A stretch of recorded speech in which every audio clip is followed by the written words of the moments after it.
All right, so for the case study that I'm going to be doing, I'm looking at chapter 8.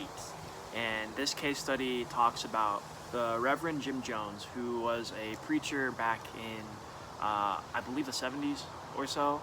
Uh, and he was able to congregate a large number of people uh, who were completely at his will, and to the point that he was able to take them all away from Western civilization, move them out to a remote area in the country of Guyana, and eventually convince them all to kill themselves for him. And the questions that the case study poses that I'm going to be answering are: how was Jim Jones able to do this? Why were these people so committed to him that they would do a mass suicide in his name? And finally, what makes a good leader?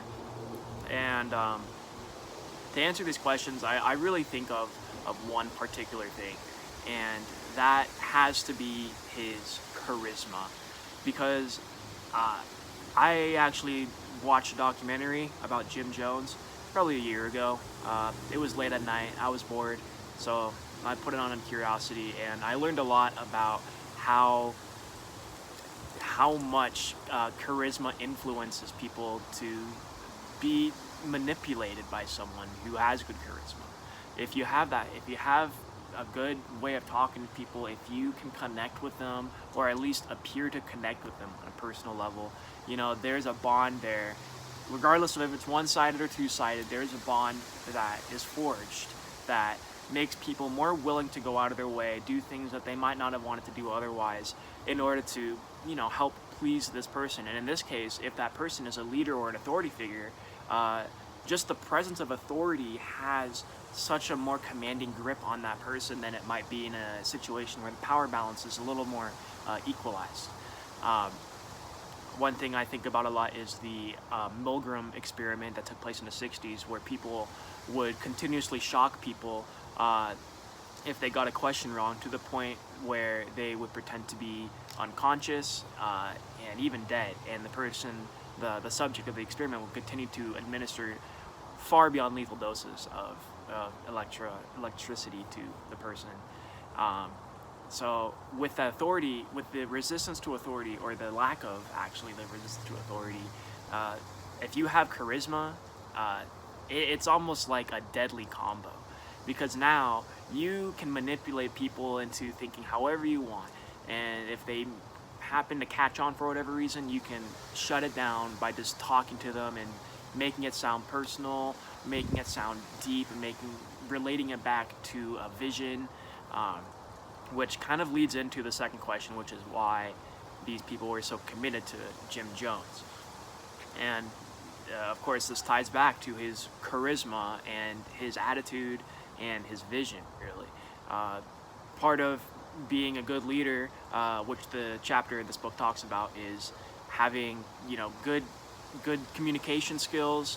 You have a strong vision, and you know how to talk to people, basically. So these people, uh, we can't speak for them individually, but they may have been in a position in their lives where they were seeking hope in some form. And Jim Jones probably was able to offer that hope in a good enough way by saying, look, we will be able to mix our races, we will be able to live in harmony, we'll be able to live in peace. These are all very positive buzzwords that would absolutely make a person who is in a position where they don't have much else to cling on to.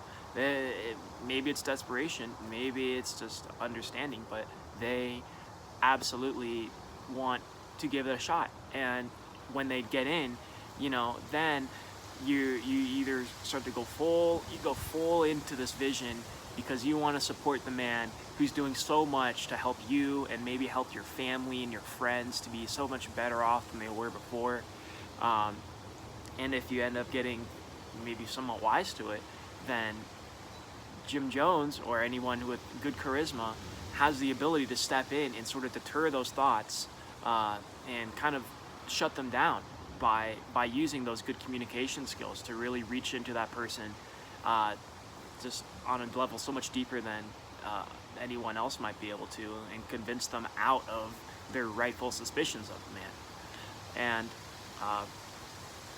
to me, this is very fascinating, because I remember reading, or not reading, watching a video of the audio tape that Jim Jones had recorded, and people were hushing their children who were crying out in pain as they took these cyanide pills, killing them all, because they're so convinced that what they're doing is for the greater good. They're doing it for Jim Jones, that the children, as far as the parents are concerned, they just are ignorant to the ways that Jim Jones conducts himself. And kind of going off to the next question a little bit, what makes a good leader? I kind of touched on it a little bit earlier just now.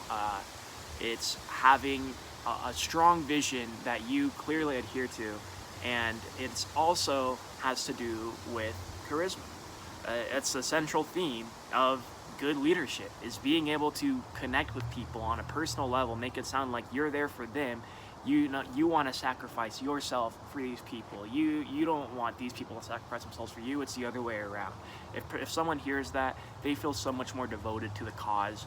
They're not going to want to shortchange you in any way in what they're doing.